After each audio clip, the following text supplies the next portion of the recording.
오늘 아침 함께 나눌 하나님 말씀은 누가복음 2장 15절에서 19절 말씀입니다. 제가 말씀을 읽겠습니다. 천사들이 그들을 떠나 하늘로 올라가니 목자들이 서로 이르되 이제 우리가 베들레헴까지 가서 주께서 우리에게 알려주신 일 곧 일어난 이 일을 보자 하고 서둘러 가서 마리아와 요셉과 구유에 누인 아기를 찾아서 보고는 그때 천사가 이 아이에 대하여 자기들에게 말한 것을 널리 알리니 그것을 들은 자들은 다 목자들이 자기들에게 말한 그 일들을 이상히 여기되 마리아는 이 모든 일을 마음속에 간직하고 깊이 생각하니라. 아멘. 2000년 전 어느 날 유대 땅 베들레헴에서 아기 예수님이 탄생하셨습니다. 그날 밤 베들레헴 근처 언덕에서 양을 치는 목자들은 천사들이 전해준 소식을 듣고 아기 예수님을 찾아가 경배합니다. 그런데 우리는 여기서 한 가지 질문을 던질 수 있습니다. 수많은 사람들 중에서 아기 예수님의 탄생을 최초로 경배한 사람들이 왜 하필이면 목자들이었을까라는 질문입니다. 목자들이 어린 양과 관계가 있어서일까요?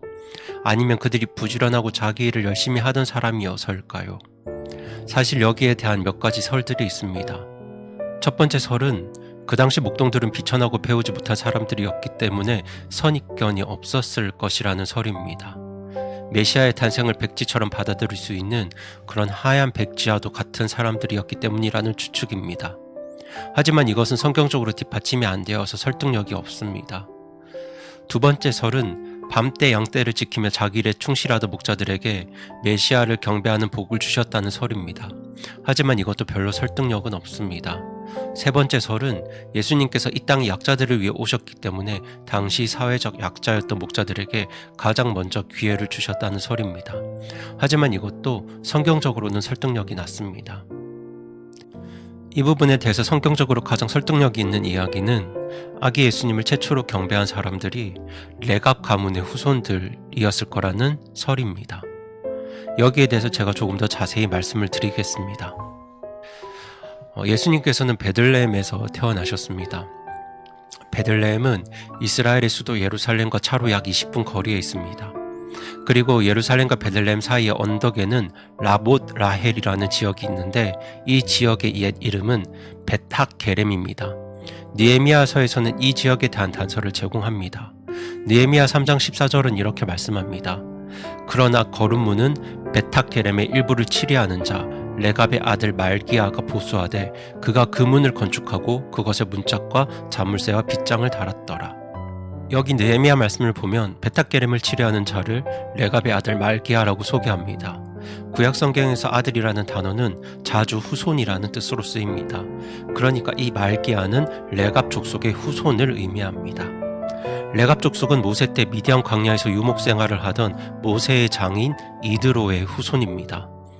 느헤미야가 성벽을 건축하던 당시에는 이 레갑의 후손 말기야에게 거름문, 그러니까 분뇨와 오물들을 성 밖으로 내보내어 처리하는 문을 보수하는 일이 맡겨졌습니다.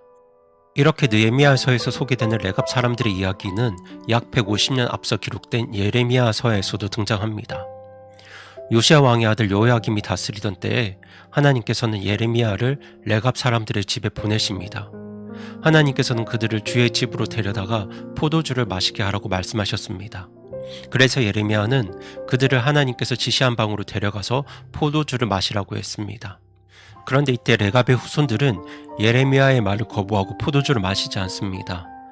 그러면서 뭐라고 말하냐면 예레미야 35장 8절에서 10절에 기록된 말씀으로 답변합니다. 제가 예레미야 35장 8절에서 10절 말씀을 읽어드리겠습니다.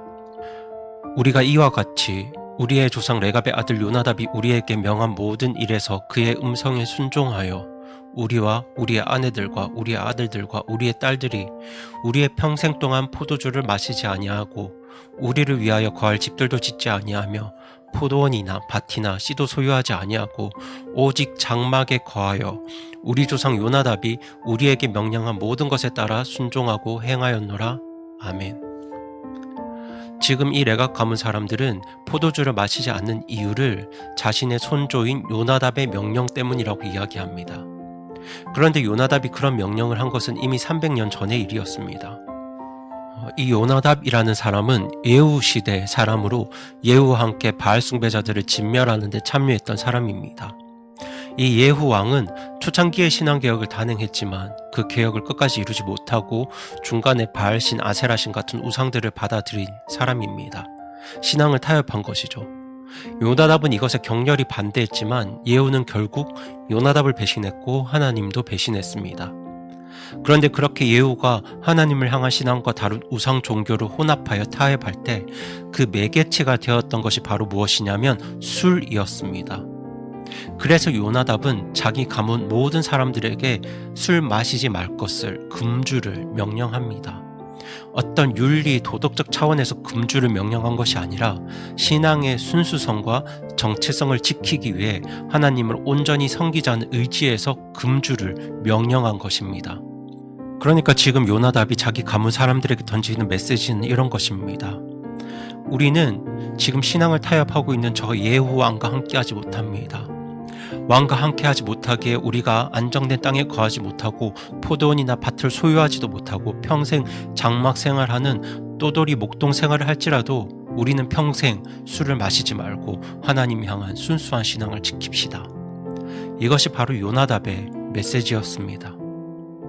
훗날 하나님의 명령을 받은 예레미야가 요나답의 후손 레갑 사람들을 찾아가서 포도주를 마시라고 권했을 때 그들이 단호하게 술을 마시라는 예레미야의 말을 거부한 이유가 여기에 있습니다. 그들은 순수한 신앙과 정체성을 지키기 위해서 선조 요나답의 명령을 수백 년 동안 지키며 살았던 것이죠.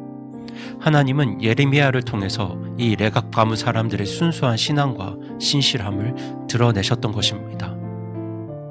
나중에 바벨론이 유다에 쳐들어와서 고관 대적들이 다 포로로 끌려갔을 때에도 레갑 사람들은 포로로 끌려가지 않았습니다. 왜냐하면 그들이 너무나 비천한 존재였기 때문입니다. 땅도 없고 밭도 없고 그냥 여기저기 또돌이 목동 생활을 하는 사람들이었기 때문에 포로로 끌려갈 이유가 없었습니다. 그렇게 그들은 남은 자가 되어서 순수하게 순전하게 메시아를 기다리는 족속이 되었습니다. 그들이 집도 없이 목동으로 살았던 것도 다른 방법으로 먹고 살 능력이 없어서가 아닙니다. 그들이 목동 생활을 선택한 것은 신앙적인 이유 때문입니다. 신앙을 타협하는 왕, 귀족들과는 함께할 수 없었기 때문입니다. 그런 레갑 가문 사람들이 거하던 곳이 바로 베탁게렘이었고 그 장소가 바로 베들레헴 근처 언덕이었습니다. 베탁게렘에서 양을 치던 목자들은 요나답에서부터 내려온 순수한 신앙과 정체성을 붙들고 오랜 세월 메시아를 기다리던 사람들이었습니다. 때문에 하나님께서는 메시아로 오신 아기 예수님을 가장 먼저 경배할 수 있는 특권을 이 레갑 가문 목자들에게 가장 먼저 주신 것이 아닐까요? 잠언 8장 17절은 이렇게 말씀합니다.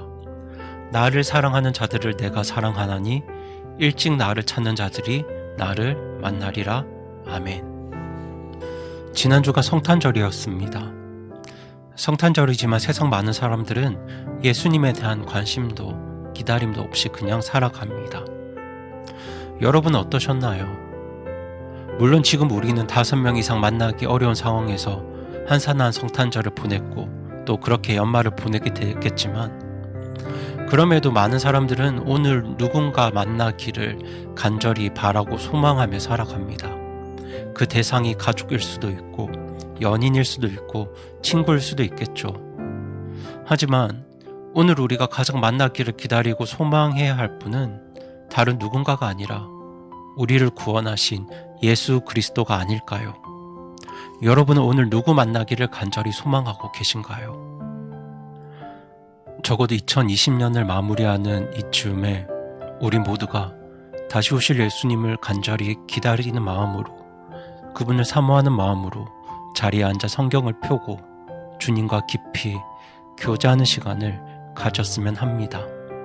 그렇게 레갑 가문 사람들처럼 예수님을 사모하고 기다리는 우리 성도님들 되시기를 바라며 오늘 말씀을 마칩니다.